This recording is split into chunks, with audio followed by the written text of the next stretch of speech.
কষ্ট করলে যে কেষ্ট মেলে এটা সবাই বিশ্বাস করে। হয়তো উনি ওই রকম গাড়ির বোনেটে গরম সহ্য করে যেতে গিয়ে বুঝিয়েছিলেন যে আসলে দলনেতার জন্য কতটা গরম সহ্য করতে বা কতটা কষ্ট করতে তিনি রাজি আছেন।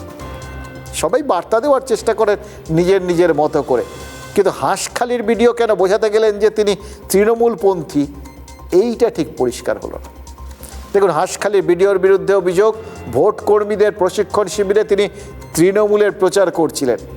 কীভাবে করছিলেন না, ট্রেনিং চলার সময় তিনি নাকি মুখ্যমন্ত্রীর ছবি আর দীঘার জগন্নাথ মন্দিরের ভিডিও চালাচ্ছিলেন। কেন? ভোট ঘোষণা হয়ে যাওয়ায় কোনো রকম সরকারি প্রচারের নিয়ম যে নেই, সেটা কি এই ভিডিও জানতেন না? ভিডিও কি জানতেন না যে তিনি আপাতত রাজ্য সরকার না কমিশনের কর্মী? নাকি তার মনের মধ্যে এই যাবতীয় প্রশাসনিক যে বার্তাগুলো সেটা এত গভীরে গেঁথে রয়েছে তিনি তার বাইরে বেরোতেই পারছেন না? হয়তো তিনি নিজের নিজের অবচেতনে গোটা ব্যাপারটা ঘটিয়ে ফেলেছেন, তাহলে তো তাকে দোষ দেওয়ার কোনো উপায় নেই। দ্বিতীয়ত, ভোট কর্মীদের প্রশিক্ষণ শিবিরে মমতা বন্দ্যোপাধ্যায় প্রচার যে আদপে তৃণমূলের হয়ে প্রচার, সেটা এক ভোট কর্মী যিনি পেশায় শিক্ষক তিনি ধরিয়ে দেওয়ার পর সেই ভোট কর্মীকে মারধর যারা করলো বলে অভিযোগ, সেই বহিরাগতদের বিডিও অফিসের ভেতরে ঢোকার অনুমতিটা বিডিও দিলেন কেন?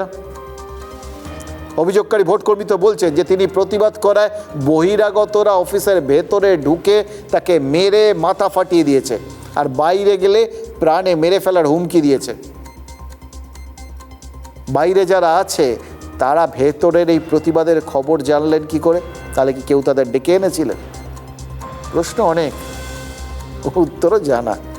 এবার মজার ঘটনা কি জানেন, হাঁসখালির ভিডিও তার বিরুদ্ধে ওঠা অভিযোগগুলো স্বীকার করে নিয়েছে। বলেছেন তিনি প্রশিক্ষণ শিবিরে দীঘার মন্দিরের প্রচারমূলক ভিডিও আর মমতা বন্দ্যোপাধ্যায়ের ছবিটা সত্যিই দেখিয়েছেন। ফলে আমরা বুঝতে পারছি কমিশন যত চেষ্টা করছে অতীতকে মুছে ফেলার, ততই অতীত ওই বেতালের মতো আমাদের ঘাড়ে চেপে বসছে। ওই বেতাল যেরকম বিক্রমাদিত্যের ঘাড়ে চেপে বসে থাকে গল্প শোনাতো, অতীত তেমনই আমাদের মনে পড়িয়ে দিচ্ছে এ রাজ্যে প্রশাসনের রাজনীতিকরণের অভিযোগটা বহু পুরনো।